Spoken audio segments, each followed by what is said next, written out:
بسم اللہ الرحمن الرحیم ایاک نعبد و ایاک نستعین۔ میں آج اپنے ان سارے پاکستانیوں کا شکریہ ادا کرنا چاہتا ہوں کہ جو آج سڑکوں پہ نکلے، جنہوں نے مظاہرے کیے، پروٹیسٹ کیا، ایک الیکشن کمشنر کے ایک جانبدار فیصلے، ایک سازش کا حصہ بن کے، ایک مافیا کا حصہ بن کے اس نے جو فیصلہ کیا آج، اور جس کی وجہ سے میری قوم سڑکوں پہ نکلی، میں سب کا شکریہ ادا کرنا چاہتا ہوں۔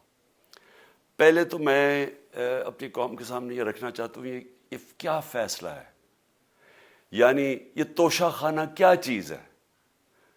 توشہ خانہ وہ ہے کہ جب ملک کا پرائم منسٹر، اس کے وزیر، اس کے آرمی چیف، ان کو جب پریزنٹس ملتے ہیں، جب وہ اقتدار میں ہوتے ہیں، تو جب ان کو تحفے ملتے ہیں، تو یہ جو سارے تحفے ہیں یہ جاتے ہیں توشہ خانہ کے اندر۔ ایک پورا ریکارڈ ادھر قائم کیا جاتا ہے۔ اس توشہ خانہ سے ایک قانون کے تحت آپ فیصلہ کر سکتے ہیں کہ میں ایک آدھی قیمت، ہمارے دور میں آدھی قیمت ہم دے کے ہم وہ خرید سکتے ہیں وہاں سے۔ سارا ریکارڈ اس کا ہے پڑا ہوا توشہ خانہ میں۔ تو یہ جو کیس اس نے کیا ہے، یہ جو کیس کے اوپر فیصلہ دیا ہے، میں آپ ساری قوم کے سامنے اب یہ کہنا چاہتا ہوں کہ جب بھی، اور انشاءاللہ ہم اب جا رہے ہیں عدالت میں آج سب کے سامنے کہنا چاہتا ہوں کہ یہ عدالت کے اندر کیس جائے گا اور اس میں ایک چیز غیر قانونی نہیں نکلے گی، کیونکہ سارا ریکارڈ اویلیبل ہے۔ اور جنہوں نے قانون توڑا ہے، توشہ خانہ کا قانون کس نے توڑا ہے؟ آصف زرداری نے اور نواز شریف نے۔ کیسے توڑا ہے؟ انہوں نے 4 مہنگی گاڑیاں اس توشہ خانہ سے نکالی ہے۔ قانون یہ کہتا ہے کہ آپ گاڑیاں نہیں نکال سکتے، مجھے بھی ملی تھی۔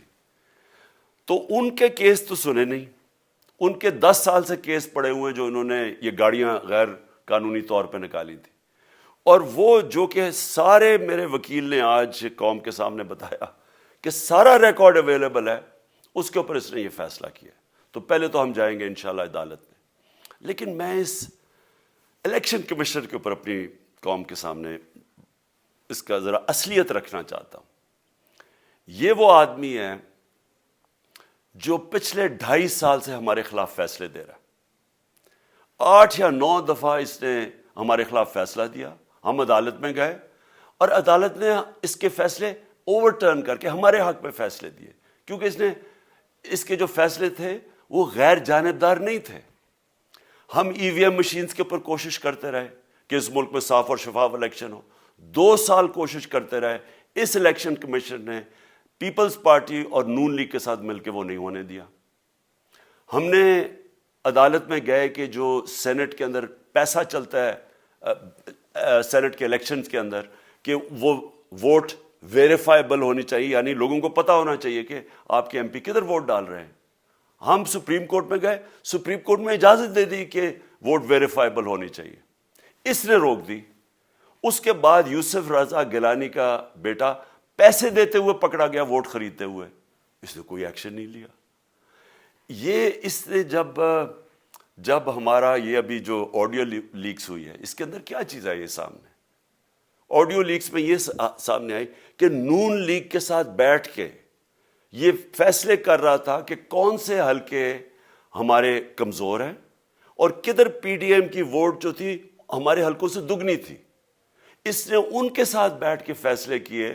یہ جو ابھی حال ہی میں الیکشن ہوئے ہیں، اسی الیکشن کمیشن نے، اس نے پہلے بھی جب پنجاب کے بائی الیکشن ہوئے تب بھی پوری الیکشن کمیشن کی مشینری نے ان کی مدد کی، اور اس کے گورنمنٹ بھی پنجاب میں انہی کی تھی، گورنمنٹ کی مشینری نے بھی پوری مدد کی۔ اس کے باوجود دونوں دفعہ یہ الیکشن ہار گئے، اور الیکشن اس لیے ہارے کہ پاکستان کی قوم ان کو ریجیکٹ کر بیٹھی ہے، اور اللہ کا شکر ادا کرتا ہوں ہمارے ساتھ کھڑی ہے۔ جب ہماری گورنمنٹ گئی تب سے یہ مافیا کوشش کر رہا ہے کہ تحریک انصاف کو ختم کرنے کی۔ پہلے تو انہوں نے گورنمنٹ گرائی بیرونی سازش، پھر انہوں نے کروڑ روپیہ خرچ کیا، 20 یا 25 کروڑ روپے کی ووٹیں خریدی، لوگوں کو لوٹا بنایا، ہماری گورنمنٹ گرائی۔ اس کے بعد جب ہم نے مظاہرہ کیا، پرامن مظاہرہ، آئین اور قانون میں رہتے ہوئے، ہمیں آئین اجازت دیتا ہے پرامن احتجاج کرنے کی، ہم نے پرامن احتجاج کرنا تھا۔ انہوں نے جس طرح ایک بیرونی جو آج بھی وہ سائفر اویلیبل ہے جس میں واضح ہے کہ ان کو باہر سے مل کے انہوں نے ایک گورنمنٹ گرائی تھی. سب کو پتہ ہے سندھ ہاؤس میں 20-25 کروڑ روپیہ چلا اور گورنمنٹ انہوں نے گرائی. اس کے اوپر مظاہرہ ہم نے کیا 25 مئی کو. انہوں نے جس طرح کا ظلم و تشدد کیا ہمارے اوپر پاکستان کی تاریخ میں ایسے کبھی نہیں ہوا. عورتوں بچوں کے اوپر دیکھ رہے ہیں فیملیز, انہوں نے شیلنگ کی, گھروں میں گھس گئے رات میں, جو پنجاب پولیس کو انہوں نے استعمال کیا, اور انہوں نے سمجھا کہ پارٹی کراش ہو جائے گی. پھر بھی نہیں ہوئی. پنجاب کے بائی الیکشن ہار گئے. پھر انہوں نے میرے اوپر کیسز کرنے شروع کر دیے. کبھی عدالت میں ایک کیس ہوتا ہے, کوئی 24 FIR ہے میرے اوپر. دہشت گردی کا میرے پہ کیس کر دیا. کیا کیس تھا؟ ساری دنیا میں رپورٹ ہوا وہ کیس. کیس کیا ہے کہ عمران خان کہہ رہا ہے کہ ریمانڈ پہ بھیجنے کے لیے ایک جس کے اوپر تشدد ہوا ہے, کسٹوڈیل ٹارچر ہوئی ہے شہباز گل کو, کہ ہم قانونی کارروائی کریں گے. اس کے اوپر دہشت گردی کا کیس کر دیا. تو پوری کوشش کرتے رہے نہ کسی طرح اس کو, کیونکہ میچ میں تو آپ کھیل نہیں سکتے تھے, تو عمران خان کو میچ سے نکال دو باہر. یہ شروع سے ان کی کوشش تھی. پتہ ان کو چل گیا کہ عوام آ گئی ہے کھڑی ہو ہمارے ساتھ. بڑے میں جلسے ہوئے ہیں, کبھی اتنے بڑے جلسے ہوئے ہی نہیں پاکستان میں. اور پھر یہ جو ابھی جو الیکشن ہوا ہے اس کے اندر پوری پلاننگ کرتے ایک کینڈیڈیٹ کھڑا کر کے پھر بھی ہار گئے. تو یہ مجھے پہلے ہی پتا تھا کہ انہوں نے اس کا رزلٹ کیا آنا ہے. میری ساری پارٹی کو پتا ہے, میں نے ان کو واٹس ایپ کیا, اپنے سارے لوگوں کو بتایا. مجھے کل رات میں نے سب کو بتا دیا کہ اس نے ڈسکوالیفائی کرنا ہے, کیونکہ یہ اس سازش کا حصہ ہے, یہ مافیا کا حصہ ہے. مجھے اور نواز شریف کو ایک ہی طرح دکھایا جا رہا ہے کہ اچھا جی عمران خان بھی ڈسکوالیفائی ہو گیا تو نواز شریف بھی ہو گیا. نواز شریف اس ملک کا بڑا مجرم ہے. 30 سال سے چوری کر رہا ہے اس ملک کا پیسہ باہر. بڑے بڑے محلات ہیں اس کے اور اس کے بچوں کے باہر. ایک رسید نہیں دکھا سکتا کہ پیسہ کدھر سے آیا. میں نے کرکٹ کھیلتا تھا تو میں نے ایک فلیٹ خریدا. میں تو پبلک آفس ہولڈر بھی نہیں تھا. 34-35 سال پہلے میں نے فلیٹ خریدا جب کرکٹ کھیلتا تھا. اس کے باوجود میں نے 8 مہینے عدالت کے اندر ایک رسید بتائی کہ مجھے کدھر سے انکم آئی, کدھر سے آمدنی آئی, اور باہر سے حلال کے پیسے کی جو میں نے جو خرچہ جو خریدا فلیٹ, اس کو جب بیچا بینک کے تھرو پاکستان میں پیسہ لے کے آیا, اپنے ملک میں پیسہ لے کے آیا. اس کی بھی منی ٹریل تھی. عدالت نے مجھے صادق اور امین کا, اور مجھے مقابلہ اس آدمی سے کر رہے ہیں جو اربوں روپے کی پراپرٹیز لے کے بیٹھا ہوا ہے. کبھی کوئی جھوٹ بولتا ہے کہ جی مجھے قطری خات کے جی قطری نے پیسے دے دیے, کبھی وہ کہتا ہے یہ ہیں وہ ذرائع, وہ فیل ہو جاتا ہے. وہ بیٹی کہتی ہے میرے لندن تو چھوڑو پاکستان میں کوئی پراپرٹی نہیں ہے, اور پھر پراپرٹی نکلا. یعنی جو بتا ہی نہیں سکتے کہ اس ملک سے باہر اربوں روپے کی پراپرٹیز ہے, اور اس کو اور میرے ساتھ کر رہے ہیں کہ جی آپ دونوں ڈسکوالیفائی ہو گئے. اور جو سب سے شرمناک چیز کیا ہے کہ جس آدمی کی ساری پراپرٹی سب پاکستان سب ڈکلیئرڈ اپنے نام پہ, اس کو ڈسکوالیفائی کر رہے ہیں, اور یعنی میچ سے باہر رکھنے کی کوشش کر رہے ہیں. اور کن کو اس ملک میں بچایا جا رہا ہے؟ اس ملک کے بڑے بڑے مجرم جن کے اوپر اربوں روپے کے کیسز ہیں. وہ آ کے پہلے تو ان کو سازش کے تحت ملک پہ بٹھایا جاتا ہے, پھر وہ قانون اسمبلی میں بیٹھ کے نیب کا قانون چینج کرتے ہیں اور 1100 ارب روپے اپنا معاف کروا لیتے ہیں. قوم جب نیچے پسی ہوئی ہے آج مہنگائی میں, بے روزگاری میں, 6 مہینے میں انہوں نے ملک کدھر سے کدھر پہنچا دیا ہے.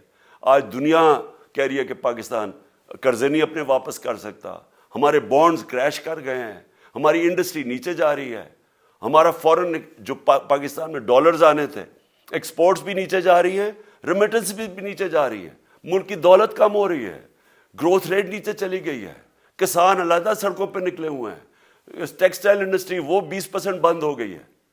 6 مہینے میں وہ پاکستان کو یہاں لے کے آئے ہیں اور اپنے صرف پیسے بچا رہے ہیں, صرف آ کے اپنی چوری بچا رہے ہیں. اور جو آدمی 26 سال سے سٹرگل کر رہے ہیں اس ملک میں, قانون کی بالادستی ہو, انصاف ہو, احتساب ہو, اس کے اوپر کیسز کر رہے ہیں اس طرح کے, صرف اور صرف میرا منہ بند کرنے کے لیے. میں آج اپنی ساری قوم کے سامنے یہ آپ سب کے سامنے یہ وعدہ کرتا ہوں کہ میری جتنی بھی زندگی ہے وہ ان چوروں کا مقابلہ کرنے کے لیے. میں اس کو سیاست نہیں سمجھتا, میں اس کو جہاد سمجھتا ہوں. یہ جو مافیا بیٹھا ہوا ہے جس کا یہ حصہ ہے یہ الیکشن کمشنر, میں جب تک زندہ ہوں میں ان کا مقابلہ کروں گا. میں اپنے سارے آج جو پروٹیسٹرز بیٹھے ہیں, میں آپ سب کو آج پہلے تو شکریہ ادا کرتا ہوں. اب میں کہتا ہوں کہ اب آپ پروٹیسٹ ختم کر دیں. آج آپ پروٹیسٹ اب ختم کر دیں, کیونکہ لوگ اس وقت مشکل میں ہیں اور میں نہیں چاہتا کہ میری قوم مشکل میں ہو. لیکن آپ سب تیاری کریں. میں نے کہا تھا مہینے کے اینڈ میں لانگ مارچ کروں گا, اور میں پوری طرح انشاءاللہ اس ملک کی تاریخ کی یہ سب سے بڑا پروٹیسٹ ہوگا. اور یہ صرف لانگ مارچ پہ ختم نہیں ہوگا, یہ میری حقیقی آزادی کی تحریک چلتی رہے گی جب تک اس ملک کے اندر قانون کی بالادستی قائم نہیں ہوگی. اس طرح کے چور, اس طرح کے ڈاکو, اس طرح کے مافیا, اس طرح کا یہ کرپٹ الیکشن کمشنر جب تک یہ بیٹھے ہیں میری یہ تحریک چلے گی. اور میں اپنی ساری قوم کو آج کہہ رہا ہوں کہ یہ ملک ایک فیصلہ کن موڑ پہ ہے. اگر ہم جو اللہ کا حکم ہے کہ ظلم اور ناانصافی کے سامنے کھڑے ہو, جہاد کرو, اللہ کا حکم ہے امر بالمعروف, اچھائی کے ساتھ کھڑے ہو اور اس طرح کے چوروں کے خلاف کھڑے ہو, جب تک ہم قوم اس فیصلہ کن وقت پہ اب جدوجہد کرنے کے لیے تیاری نہیں کریں گے, ہم ان چوروں سے اپنی جان نہیں چھڑا سکیں گے. جہاد اللہ نے ہمارے پہ فرض اس لیے کیا ہے کہ جب ہم ظلم کا مقابلہ کرتے ہیں اپنی بہتری کرتے ہیں, ظلم کم ہو جاتا ہے. جب ہم اس طرح کی ناانصافی اور ظلم کے سامنے سر جھکاتے ہیں ہماری معاشرہ تباہ ہو جاتا ہے. جب معاشرہ اچھے اور برے کی تمیز ختم کرتا ہے, یہ چور جا کے ملک کا فیصلہ کرتے ہیں, وہ معاشرہ کو تباہ کر دیتے ہیں. ہم آج اس فیصلہ کن وقت پہ کھڑے ہیں. میں آپ کو کال دوں گا, پھر سے میں آپ کو کہوں, اور انشاءاللہ اس ملک کی تاریخ کی یہ سب سے بڑا مظاہرہ ہوگا, یہ سب سے بڑی پروٹیسٹ موومنٹ ہوگی, اور یہ رکے گی نہیں. اب یہ جب تک ہم اس ملک کو حقیقی طور پہ آزاد نہیں کرتے, یہ میری پروٹیسٹ موومنٹ اب چلتی رہے گی. پاکستان زندہ باد. ایک بار پھر نمبر 1 بول نیوز نے ایک بار پھر سارے ریکارڈ توڑ دیے. سکندر سلطان راجہ صاحب نے میاں نواز شریف سے رابطہ کیا اور ان سے پوچھا کہ میرے لیے کیا حکم ہے. بول کا پروگرام اب پتا چلا. لاہور کے اسپتالوں میں بھی مسیح نہیں فرعون بیٹھے ہیں. شام 7 بجے کی سلاٹ میں سب سے زیادہ دیکھا گیا. 65% صارفین نے صرف بول دیکھنے کا انتخاب کیا. خون ہلکا حوالدار کا ہی ہوتا ہے, پولیس کے خلاف تو نہ جانے کتنے پروگرامز ہیں, کیونکہ بول ہے نمبر 1. سب سے زیادہ ویوز, سب سے زیادہ ریلز اور سب سے زیادہ ریٹنگ کے ساتھ بول اب بھی نمبر 1 پوزیشن پر برقرار. سبسکرائب کریں اور بیل دبائیں تاکہ کوئی خبر رہ نہ جائے.